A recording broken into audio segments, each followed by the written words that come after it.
Brought to you by TechnoSpark 20 series smartphones. I'm superhuman.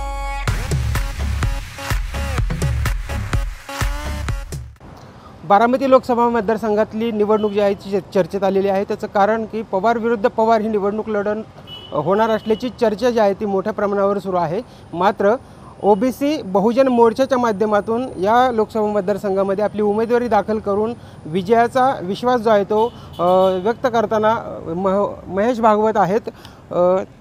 Sir काय सांगाल, तुम्ही लोकसभा मतदारसंघामध्ये निवडणूक लढवायची तयारी केलेली आहे, बारामतीमध्ये विशेषतः कशी तयारी असणार आहे आणि काय अजेंडा असणार? बारामती लोकसभा मतदारसंघामध्ये ओबीसी बहुजन मोर्चाच्या वतीनं मी ही निवडणूक लढवतो आहे। वास्तविक पाहता गेल्या 35-40 वर्षामध्ये आपण पाहिलं असेल तर एकाच कुटुंबाची सत्ता या बारामती लोकसभा मतदारसंघामध्ये आहे। दुर्दैवानं जो वंचित बहुजन या बारामती लोकसभा मतदारसंघामध्ये जवळजवळ 65% आहे। म्हणजे नुसतं मतदाराच्या हिशोबात सांगायचं तर 13 लाखाच्या आसपास हा बहुजन वंचित समाज या ठिकाणी राहतो, नांदतो। परंतु गेल्या 35 वर्षामध्ये या प्रस्थापित कुटुंबानं कधी हा विचार व्यक्त केला नाही की आता या बहुजन वंचितांना या ठिकाणी संधी दिली पाहिजे, परंतु तसं न करता स्वतःच्या घरामध्येच आणि कुटुंबामध्येच सत्ता राहिली पाहिजे म्हणून जे काही प्रयत्न चालू आहेत त्याला छेद देण्यासाठी मी उमेदवारी करत आहे। खरं तर पवार कुटुंबाचं या मतदारसंघावर प्राबल्य आहे। अशा वेळी तुम्ही निवडणूक लढवायचा निर्णय घेतलेला आहे आणि कोणते कोणते घटक पक्ष तुम्हाला मदत करू शकतात किंवा तुमची या लोकसभा मतदारसंघातली ताकद किती आहे, तुम्हाला काय वाटतं? मुळात या मतदारसंघावर पवारांचं प्राबल्य आहे हा छोटासा गैरसमज आहे। त्याची 2 कारणं आहेत। ॲडजस्टमेंट करून उमेदवाऱ्या स्वतःच्या विरोधामध्ये निर्माण करायच्या आणि त्यांच्या माध्यमातून निवडणुका जिंकायच्या, हे जुनं तंत्र ज्या प्रस्थापित मंडळींचं आहे त्याला छेद देणारी खरं तर बारामती लोकसभा आहे।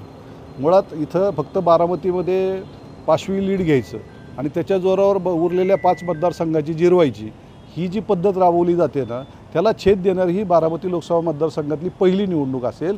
आणि ह्यावेळेस तुम्हाला मतदार कशा चाणाक्ष पद्धतीने मतदान करतात आणि कशा चाणाक्ष पद्धतीने निवडणूकमध्ये उमेदवाराला निवडून आणतात आणि तिसरा पर्याय समर्थपणे कसा निर्माण होईल याची दक्षता आता आम्ही नाही, मतदारच घेतील। बारामती लोकसभा मतदारसंघातले कुठले असे प्रश्न तुम्हाला वाटत आहेत की ते सोडवले गेलेले नाहीत आणि ते मुद्दे लोकांपर्यंत घेऊन तुम्ही विकासाच्या मुद्द्यावर काम करणार आहात? पहिला सगळ्यात महत्त्वाचा मुद्दा जर असेल आणि प्रश्न जर असेल तो पाण्याचा आहे, शेतीचा आणि पिण्याचं पाणी। दुसरा मुद्दा आहे या ठिकाणी असलेला केंद्रित विकास। नुसत्या बारामतीचा शहराचा विकास झाला म्हणून अख्ख्या बारामती लोकसभा मतदारसंघाचा विकास झाला असं होत नाही। 64 कोटीचं विमानतळासारखं एस टी स्टँड तुम्ही बारामतीत उभा केलं, पण त्याच वेळेस तुम्ही सासवडचं एस टी स्टँड जाऊन बघा, दौंडचं बघा। आमच्या दौंडला तर एस टी स्टँडच नाही आहे, इतकी मोठी दुरावस्था त्या ठिकाणी आहे। इंदापूरची तीच परिस्थिती आहे, भोरची तीच परिस्थिती आहे। त्या ठिकाणी महिलांना जर टॉयलेटला जायचं म्हटलं तरी टॉयलेटसुद्धा नाही। मग तुमच्या 64 कोटीपैकी 10 कोटी जर ह्या 6 तालुक्याला दिले असते तरी 10 कोटीची खूप चांगली बसस्थानकं तिथं झाली असती ना, परंतु त्याकडे तुम्ही लक्ष दिलं नाही। म्हणजे फक्त बारामतीत पैसे ओतायचे, बारामतीत 5वी लीड घ्यायचं आणि त्याच्या जीवावर या बारामती लोकसभा मतदारसंघामध्ये आम्ही खूप प्रबळ आहोत हे दाखवायचं। पाण्याच्या विषयातसुद्धा मध्ये तसंच आहे। सुप्याला आंदोलन होतं, उद्या परवा तुम्हाला कळेल बारामतीच्या पूर्व भागातली जी काही दुष्काळी गावं आहेत तिथंसुद्धा आंदोलनं सुरू होत आहेत। दौंड तालुक्यातलं बेटवाडी माझं गाव आहे, त्या ठिकाणी रात्री 10 वाजता जाऊन कॅनलवर लोक बसली होती, महिला जाऊन बसल्या होत्या पाणी मिळत नाही म्हणून। त्यांनी कुठं जायचं? गेल्या 2007 सालापासून मी या महाराष्ट्र शासनाकडे प्रस्ताव करतो आहे की या पद्धतीनं जर पाण्याचं नियोजन झालं नाही, मुळशीचं पाणी या भागाला मिळालं पाहिजे, जे आमच्या हक्काचं आहे, आमच्या खोऱ्याचं आहे, ते सुद्धा देण्याची यांची दानत नाही। दरवेळी मात्र अधिवेशन आलं, प्रश्न उत्तरं झाली, सभा झाल्या, मिटिंगा झाल्या, पाणीचं गुंजवणीचं पाणी मीच देणार, मुळशीचं पाणी मीच देणार, मग आजपर्यंत का दिलं गेलं नाही? लोकांनी कशाची वाट बघायची? नुसते निवडणुकांची वाट बघायची?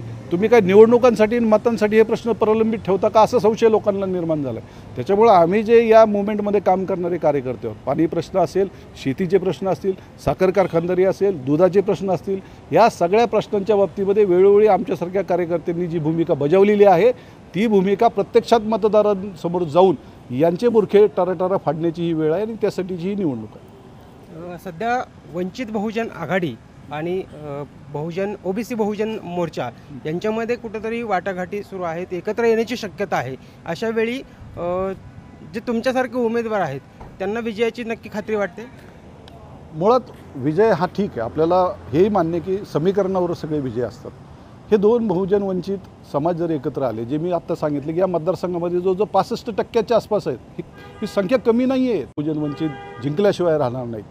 ओबीसींचं समजा 10 लाखाच्या आसपास मतदान असेल, पण 3-3.5 लाख मतदान हे आंबेडकरी जनतेचं त्या ठिकाणी आहे. आणि हे दोन घटक समाज घटक एकत्र झाले तर हा निकाल ठरलेला आहे, हा निकाल बदलणारच नाही. ही काळ्या दगडावरची रेघ आहे. कारण हा बहुजन वंचित समाज गेली 35 वर्ष तुमच्या पाठीमागे उभा राहिला आणि एकदा तरी तुम्हाला संधी द्यायला काय फरक पडत होता. आज तुम्हाला संधी होती.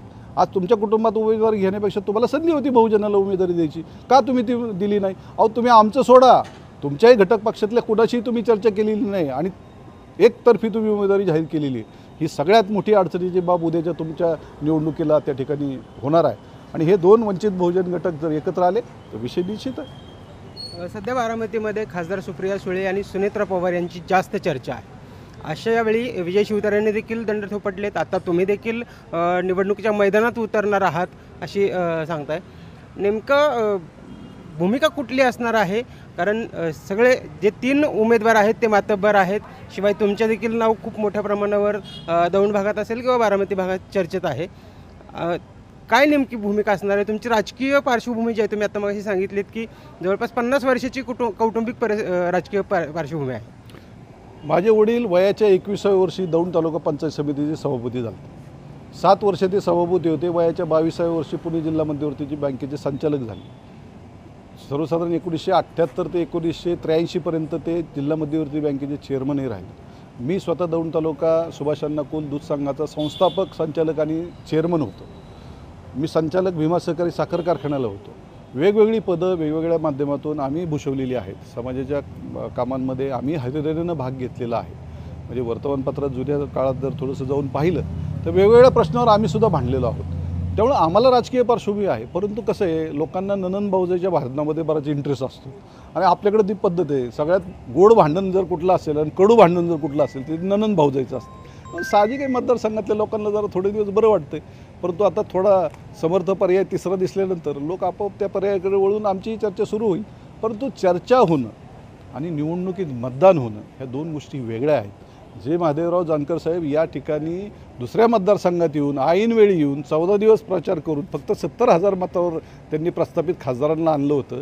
याच्यावरून तुम्ही समजून घ्या बारामती लोकसभा मतदारसंघाची खरी पार्श्वभूमी काय आहे. आमचा मतदारही जरा सुप्त आहे, त्याला जाग यायला जरा वेळ लागते, पण जाग आली तर तो कुणाच्यानेही झोपत नाही, एवढं लक्षात ठेवा. मतदार जागा झाला तर तुमचा विजय निश्चित आहे. माझा विजय निश्चितच आहे. 65% मतदार बहुजन वंचित आज माझ्या उमेदवारीकडे वाट लावून बसला आहे की फक्त तुम्ही उमेदवारी करा, आम्ही मतदान करतो.